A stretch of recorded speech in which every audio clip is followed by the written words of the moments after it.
రాష్ట్రంలో కాంగ్రెస్ ప్రభుత్వం అధికారంలోకి వచ్చిన తర్వాత జనవరి 26, 2025లో రైతు బంధు పథకాన్ని పేరు మార్చి రైతు భరోసాగా ఖరారు చేసి ప్రారంభించారు.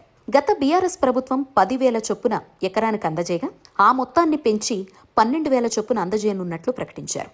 రాష్ట్రంలో కాంగ్రెస్ ప్రభుత్వం ఇప్పటి వరకు 3 సీజన్లలో రైతు భరోసా నిధులు విడుదల చేసింది. తొలుత మే 2024లో రైతు భరోసా నిధుల విడుదల చేశారు.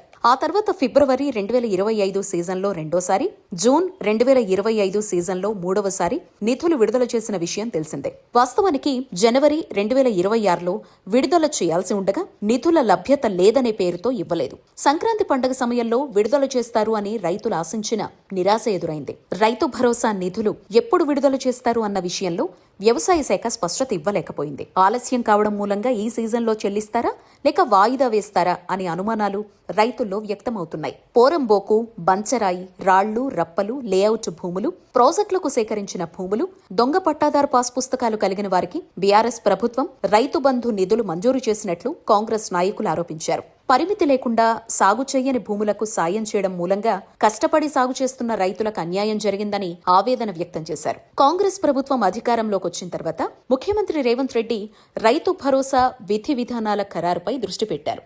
ఇందుకోసం ఉప ముఖ్యమంత్రి మల్లు భట్టి విక్రమార్క అధ్యక్షతన వ్యవసాయ శాఖ మంత్రి తుమ్మల నాగేశ్వరరావు, రెవెన్యూ శాఖ మంత్రి పొంగులేటి శ్రీనివాసరెడ్డి, ఐటీ శాఖ మంత్రి డి శ్రీధర్ బాబుతో కమిటీ వేశారు. ఈ కమిటీ క్షేత్రస్థాయిలో పర్యటించి వివిధ వర్గాల నుంచి అభిప్రాయాలు, అభ్యంతరాలు సేకరించారు.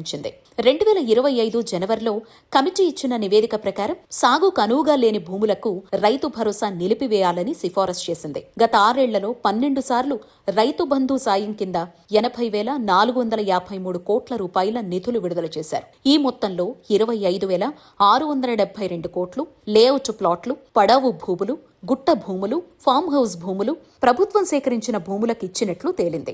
సాధారణంగా వ్యవసాయ భూముల్ని వ్యవసాయేతర అవసరాలకు వినియోగిస్తే నాలా కింద భూమార్పిడి చేయించుకోవాలి. అయితే హైదరాబాద్ నగరం చుట్టుపక్కలే కాకుండా రాష్ట్రాల్లో పలు ప్రాంతాల్లో వేల ఎకరాలు సాగు భూములుగాని రికార్డుల్లో కొనసాగుతున్నాయి. మరోవైపు కౌలు రైతుల విషయంలో ప్రభుత్వం స్పష్టతనివ్వాల్సిందే. ఎందుకంటే కౌలు రైతులకు రైతు బంధు ఇచ్చేదే లేదని కేసీఆర్ తన హయాంలో తేల్చి చెప్పేశారు. అయితే రాష్ట్రంలో సుమారు 20 లక్షల మంది వరకు కౌలు రైతులు ఉన్నారు.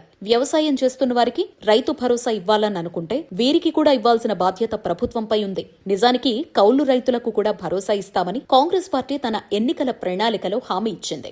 రైతు భరోసా పథకాన్ని ప్రకటించినప్పుడు కౌలు రైతుల ఊసే ఎత్తలేదు. ఇదిలా ఉంటే 2025 వానాకాలం సీజన్లో 69 లక్షల మంది రైతులకు 9,000 కోట్లను వారి ఖాతాల్లో జమ చేశారు. ఇంకా యాసంగి పంటకు విడుదల చేయాల్సిన మొత్తం పెండింగ్ లో ఉంది. కమిటీ ఇచ్చిన నివేదిక ప్రకారం రాష్ట్రంలో భారీ ఎత్తున అనర్హుల పేర్లను తొలగిస్తున్నట్లు తెలిసింది. భూమి సాగు చేయని వారికి ఇవ్వాల్సిన అవసరం లేదని ప్రభుత్వం స్పష్టతనివ్వడంతో తొలగింపు ప్రక్రియ జరుగుతోంది. రైతు భరోసా డబ్బులు ఇస్తున్నదే ఎరువులు, పురుగు మందులు, విత్తనాలు కొనుగోలు చేయడానికి అని అంటున్నారు. అలాంటప్పుడు సాగు చేయని వారికి ఎందుకు ఇవ్వాలి అనేది ప్రభుత్వ వాదనగా ఉంది. రాజేంద్రనగర్ లో professor Jayashankar Telangana state agriculture university, SAR ఏజెన్సీలు గత కొద్ది రోజులుగా శాటిలైట్ మ్యాపింగ్ చేశాయి. ఈ మ్యాపింగ్ లో వానాకాలంలో సాగు చేయని భూములకు కూడా భరోసా తీసుకున్నట్లు తేలింది. సాగు చేస్తున్నారా లేక పడావు పడిద్దా అనేది తెలుసుకునేందుకు సింథటిక్ ఎకప్చర్ రాడార్ సాంకేతిక సాయంతో సాగు భూముల వివరాలు సేకరించింది. ప్రాథమికంగా అందిన సమాచారం ప్రకారం 10 లక్షల మంది వరకు కోత విధించే అవకాశం ఉందని